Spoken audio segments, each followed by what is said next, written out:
All right, here's a pretty tough example here of we given a table of values, and we need to find a equation given just these values. Now, like I said earlier, we could plot all these points and go ahead and try to graph all of these points and then find the slope in between each point, but it's a lot easier if we just knew how to do it looking at these values. So again, remember, slope means the change of y over the change of x. So let's find the change in y between the first 2 points. So the difference between -6 and -3 is that I have to add 3 to get there, because -6 plus 3 would give me -3.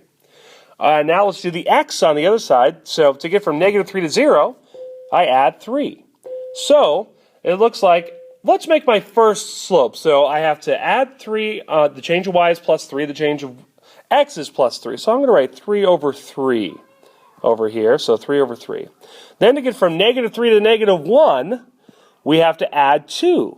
And to get from 0 to 2, we add 2. So now you're starting to see the pattern. So the slope between those 2 points is 2 over 2. Then the slope between the next 2 points, from -1 to 1, is a positive 2 change. From 2 to 4, it's a positive 2 change. So that's a 2 over 2 slope.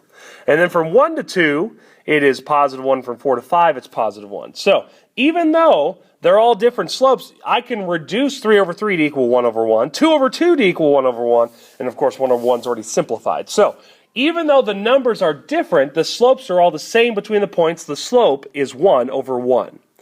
All right, now that we found the slope, let's find the y-intercept. Again, looking for 0 in the x column, found it. And whenever I find 0 in the x column, it means I know what my y-intercept or my initial value is in the y column. So my initial value or y-intercept is -3. So there's my equation.